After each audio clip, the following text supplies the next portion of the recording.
A gente vai falar de um assunto bem sério hoje, a violência de gênero. Ela é, sem dúvida, uma das violações de direitos humanos mais persistentes e, assim, devastadoras que existem. Mas o que isso significa na prática?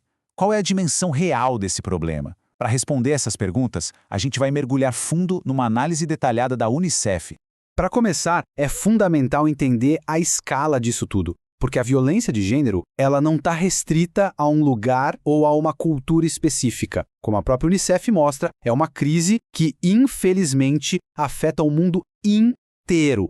E a primeira coisa que o relatório deixa clara é, assim, um verdadeiro soco no estômago.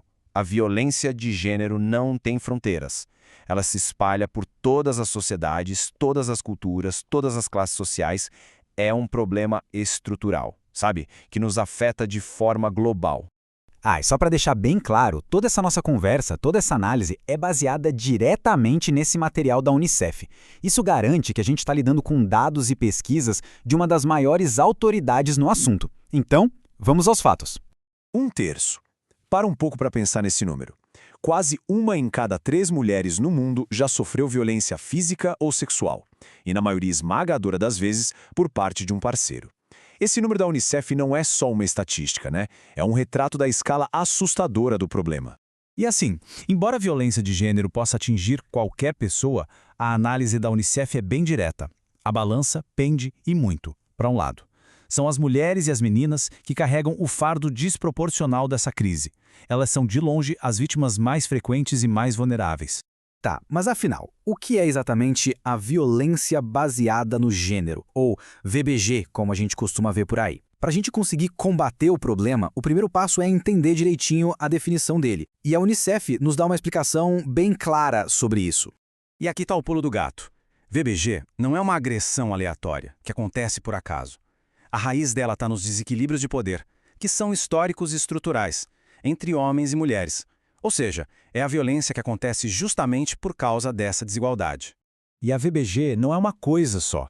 Ela se manifesta de várias formas, uma mais terrível que a outra. É um verdadeiro espectro de violência. Vai desde a agressão que acontece dentro de casa, passando por práticas horríveis como o casamento infantil e a mutilação genital, até chegar na consequência mais extrema e fatal de todas, o feminicídio. E essa agressão não deixa marcas só no corpo. As cicatrizes podem ser visíveis, como na violência física e sexual, ou completamente invisíveis, mas nem por isso menos profundas. É o caso do abuso psicológico e do controle econômico, que tira toda a autonomia da vítima. Cada uma dessas formas deixa um rastro de destruição. Entender essas várias faces da violência nos leva direto a pensar no impacto que ela causa. E as consequências para sobreviventes são, como a Unicef detalha, profundas, enormes, e muitas vezes duram a vida inteira.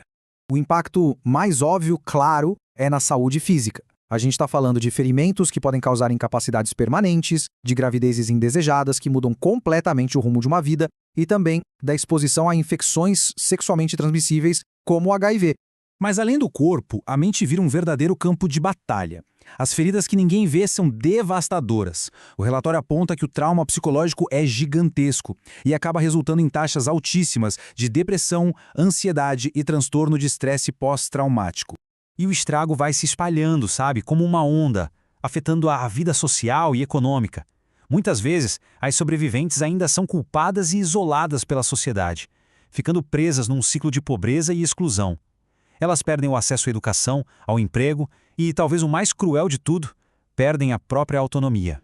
Essa citação da análise é muito importante. A impunidade dos agressores não é só uma falha da justiça. Ela vai além. Ela cria um clima de medo geral na comunidade. E esse medo acaba aprisionando mulheres e meninas, limitando a liberdade e as oportunidades delas de viverem plenamente. Bom, agora a gente chega num dos pontos mais alarmantes de toda a análise. Se a situação já é gravíssima em tempos normais, de paz, o que será que acontece com a violência de gênero quando uma sociedade inteira é jogada no meio de uma crise, como uma guerra ou um desastre natural? A resposta, segundo a Unicef, é bem sombria. Essas emergências humanitárias, elas funcionam como um acelerador, sabe? Fazendo os índices de violência de gênero dispararem. Os sistemas de proteção da sociedade entram em colapso e a vulnerabilidade se multiplica de uma forma assustadora.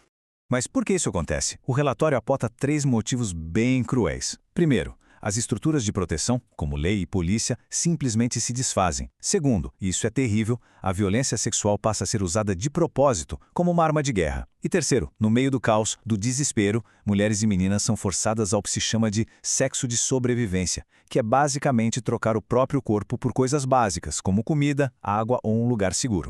E tudo isso nos leva a uma pergunta final, que é muito urgente. Diante de tudo que essa análise da Unicef nos mostrou, a questão que fica é: num mundo que parece cada vez mais instável, como é que a gente pode criar sistemas que de fato consigam proteger quem está mais vulnerável?